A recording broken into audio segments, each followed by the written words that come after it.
ओम शांति। 6 नवंबर 2024। बाबा के महावाक्य। मीठे बच्चे, बाबा की दृष्टि हद और बेहद से भी पार जाती है।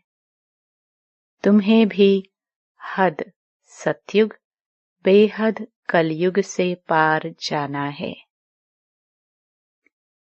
प्रश्न: ऊंचते ऊंच ज्ञान रत्नों की धारणा किन बच्चों को अच्छी होती है? उत्तर: जिनका बुद्धि योग एक बाप के साथ है, पवित्र बने हैं, उन्हें इन रत्नों की धारणा अच्छी होगी। इस ज्ञान के लिए शुद्ध बर्तन चाहिए। उल्टे सुलटे संकल्प भी बंद हो जाने चाहिए।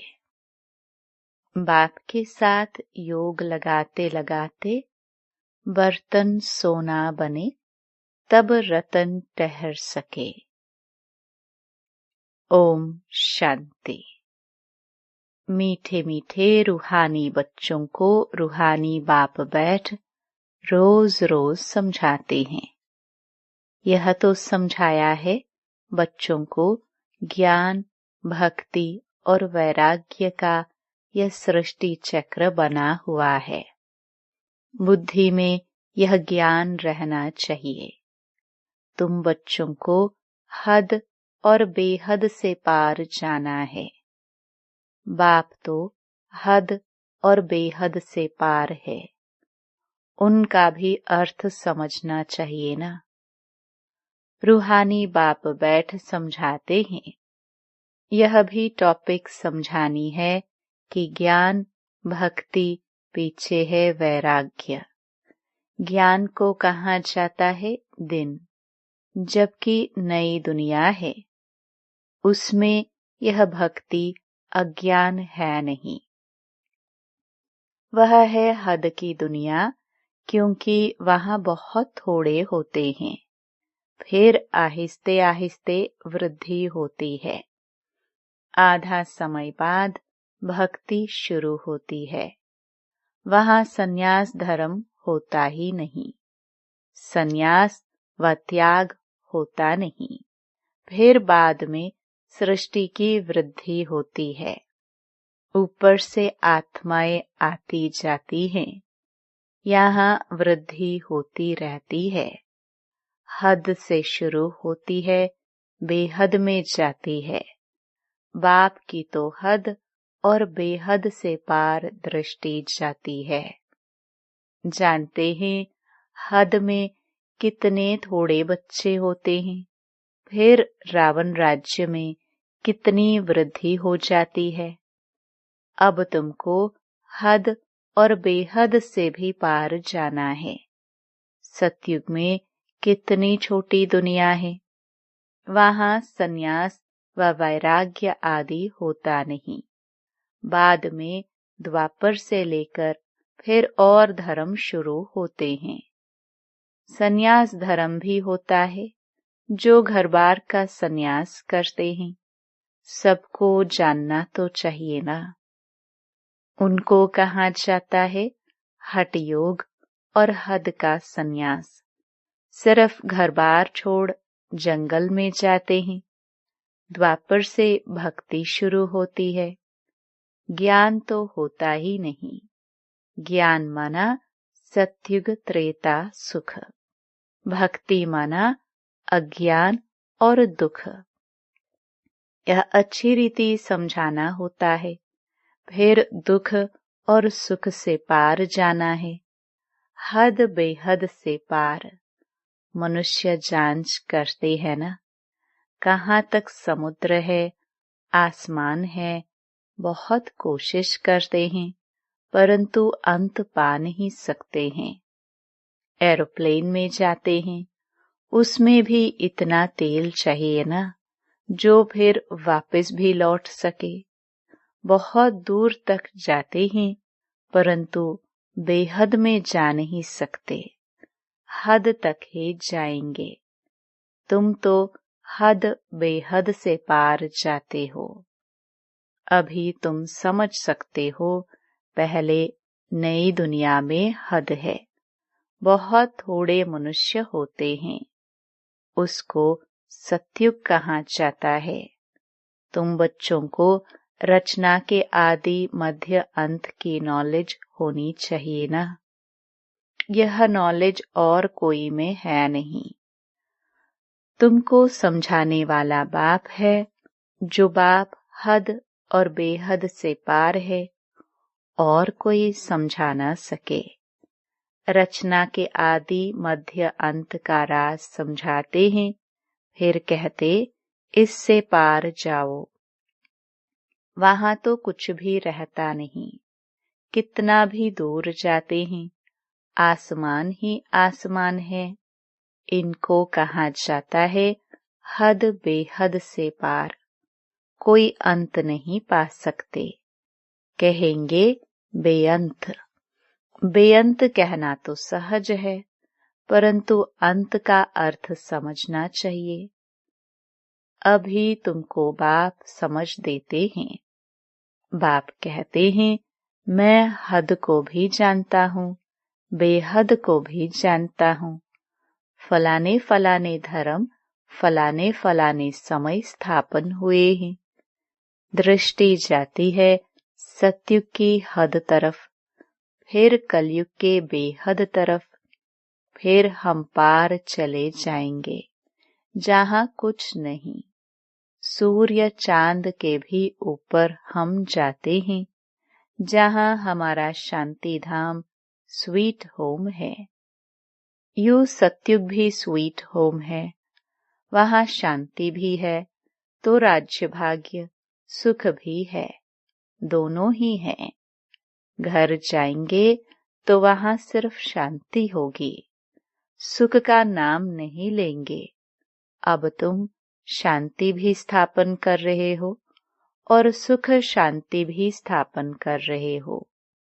वहाँ तो शांति भी है, सुख का राज्य भी है। मूल वतन में तो सुख की बात नहीं। आधा कल्प तुम्हारा राज्य चलता है, फिर आधा कल्प के बाद रावण का राज्य आता है। अशांति है ही 5 विकारों से। 2500 वर्ष तुम राज्य करते हो, फिर 2500 वर्ष बाद रावण राज्य होता है। उन्होंने तो लाखों वर्ष लिख दिया है, एकदम जैसे बुद्धू बना दिया है। 5000 वर्ष के कल्प को लाखों वर्ष कह देना बुद्धूपना कहेंगे ना। जरा भी सभ्यता नहीं है। देवताओं में कितनी दैवी सभ्यता थी, वह अब असभ्यता हो पड़ी है। कुछ नहीं जानते, आसुरी गुण आ गए हैं। आगे तुम भी कुछ नहीं जानते थे, काम कटारी चलाए आदि मध्य अंत दुखी बना देते हैं। इसलिए इनको कहा ही जाता है रावण संप्रदाय। दिखाया है राम ने बंदर सेना ली। अब रामचंद्र त्रेता का, वहां फिर बंदर कहाँ से आए? और फिर कहते राम की सीता चुराई गई। ऐसी बातें तो वहां होती ही नहीं। जीव जानवर आदि 84 लाख योनियां जितनी यहाँ है, उतनी सत्युग त्रेता में थोड़ी होंगी। यह सारा बेहद का ड्रामा बाप बैठ समझाते हैं। बच्चों को बहुत दूरांदेशी बनना है। आगे तुमको कुछ भी पता नहीं था। मनुष्य होकर और नाटक को नहीं जानते हैं। अभी तुम समझते हो सबसे बड़ा कौन है? ऊंचते ऊंच भगवान। श्लोक भी गाते हैं, ऊंचा तेरा नाम। अब तुम्हारे सिवाय और कोई की बुद्धि में नहीं है, तुम्हारे में भी नंबरवार हैं। बाप हद और बेहद का दोनों राज समझाते हैं। उनसे पार कुछ भी है नहीं। वह है तुम्हारे रहने का स्थान, जिसको ब्रह्मांड भी कहते हैं। जैसे यहाँ तुम आकाश तत्व में बैठे हो, उनमें कुछ देखने में आता है क्या? रेडियो में कहते हैं आकाशवाणी।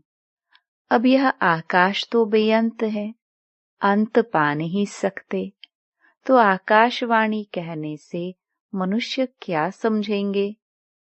यह जो मुख है, यह है पोलार।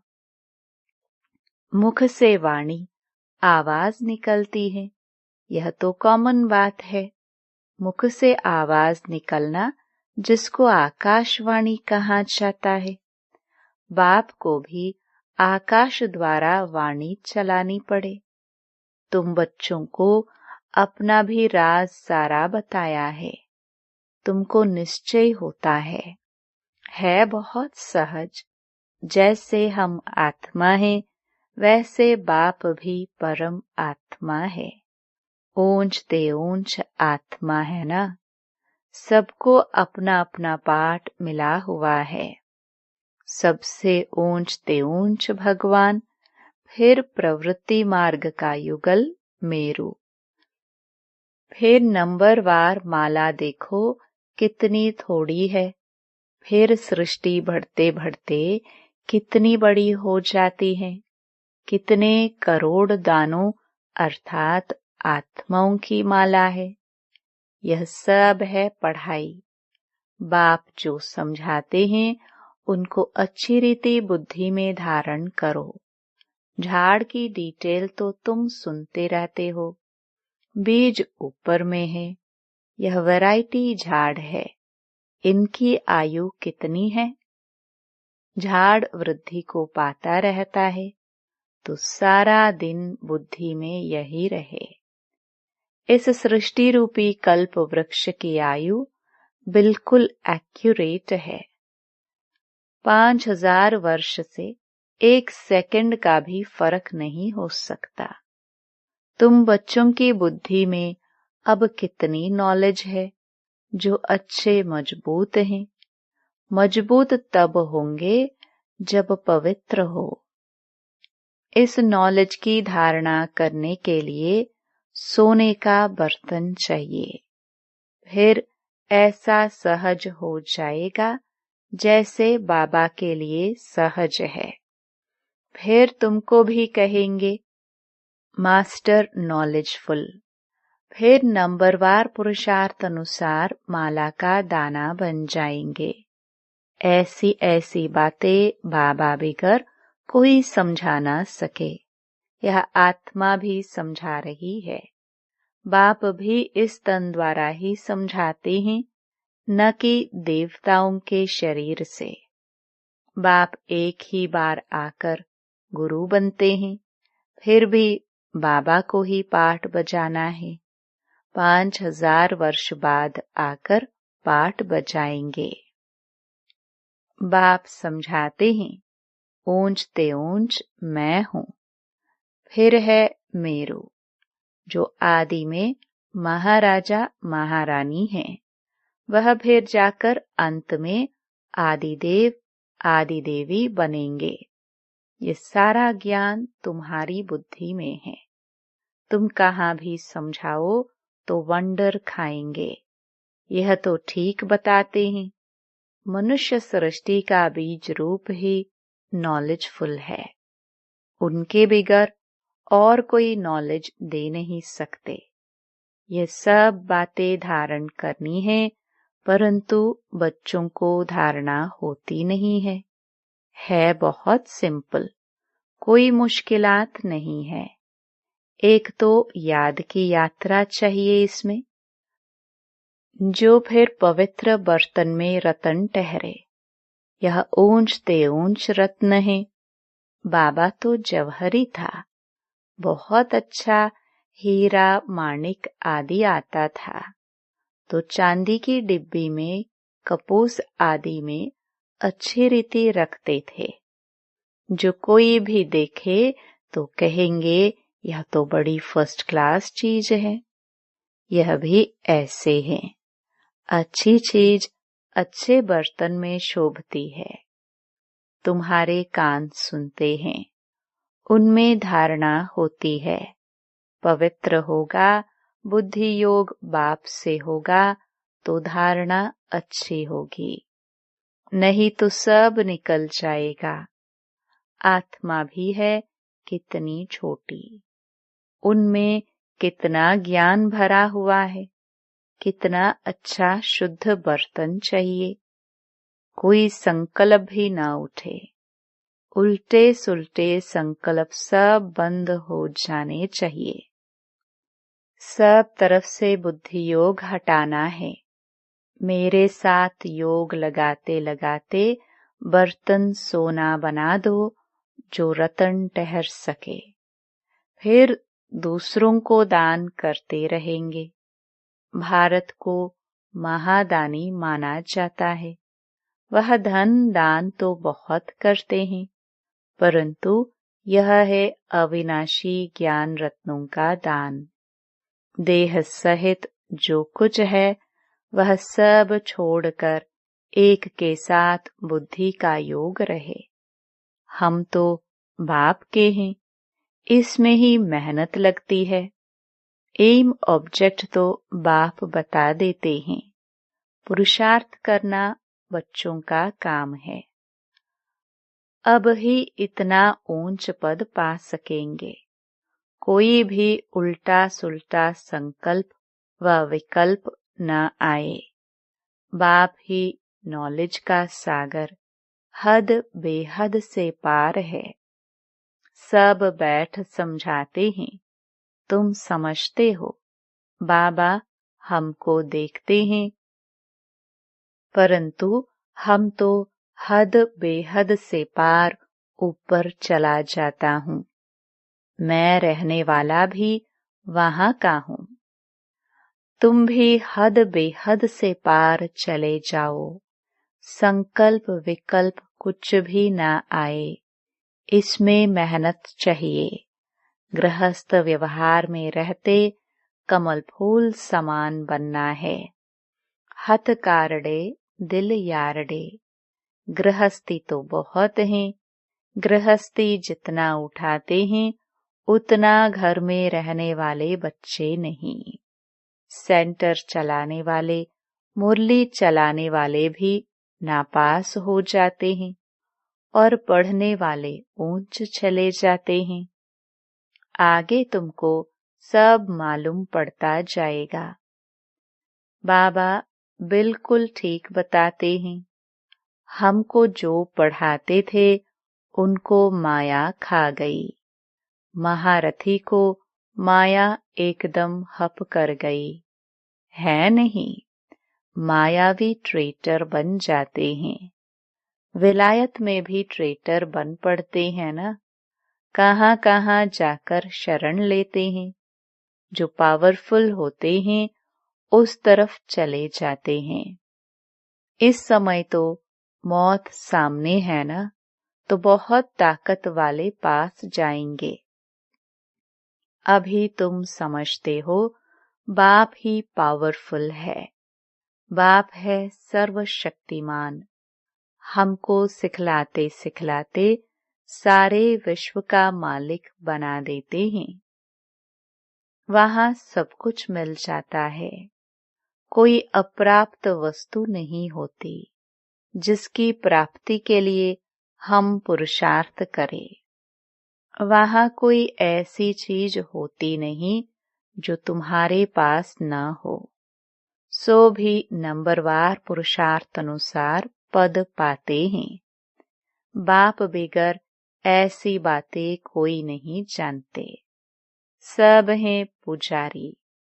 भल बड़े बड़े शंकराचार्य आदि हैं। बाबा उन्हों की महिमा भी सुनाते हैं। पहले पवित्रता की ताकत से भारत को बहुत अच्छा थमाने निमित्त बनते हैं। सो भी जब सतो प्रधान होते हैं। अभी तो तमो प्रधान है। उनमें क्या ताकत रखी है? अभी तुम जो पुजारी थे सो फिर पूज्य बनने का पुरुषार्थ कर रहे हो। अभी तुम्हारी बुद्धि में सारा ज्ञान है।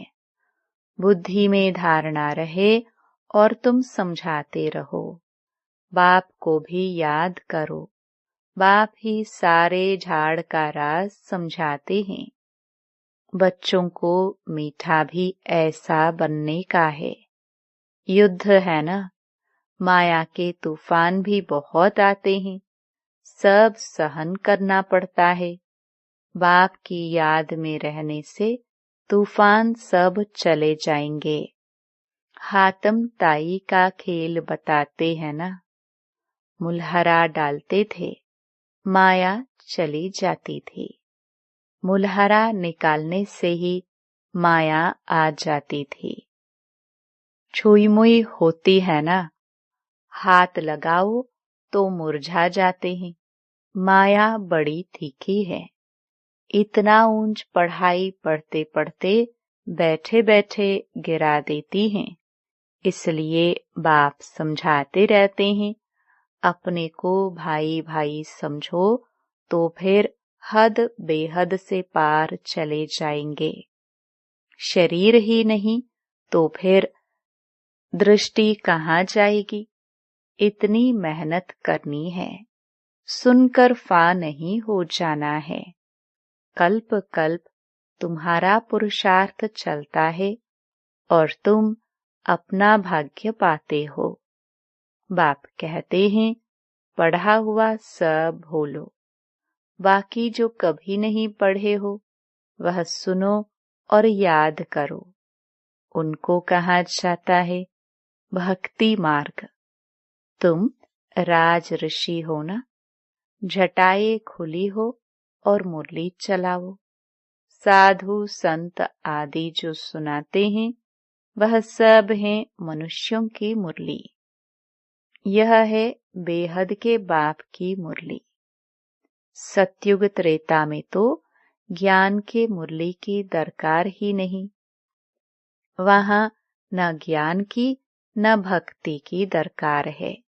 यह ज्ञान तुमको मिलता है इस संगम युग पर और बाप ही देने वाला है। अच्छा, मीठे मीठे सिखिलदे बच्चों प्रति मात पिता बाप दादा का याद प्यार और गुड मॉर्निंग। रूहानी बाप की रूहानी बच्चों को नमस्ते। धारणा के लिए मुख्य सार। पहला, बुद्धि में ज्ञान रत्नों को धारण कर दान करना है। हद बेहद से पार ऐसी स्थिति में रहना है जो कभी भी उल्टा सुल्टा संकल्प व विकल्प न आए। हम आत्मा भाई भाई हैं, यही स्मृति रहे।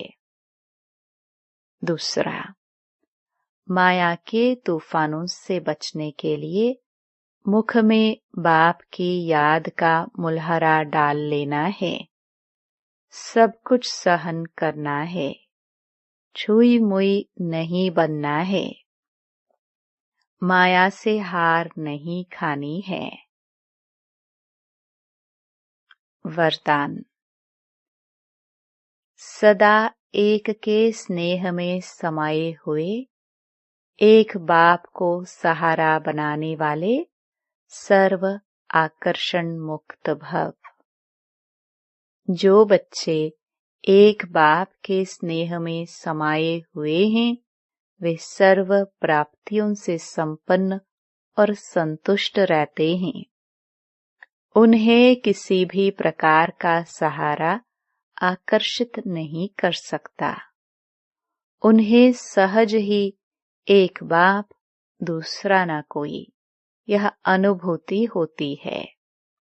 उनका एक बाप ही संसार है, एक बाप द्वारा ही सर्व संबंधों के रस का अनुभव होता है।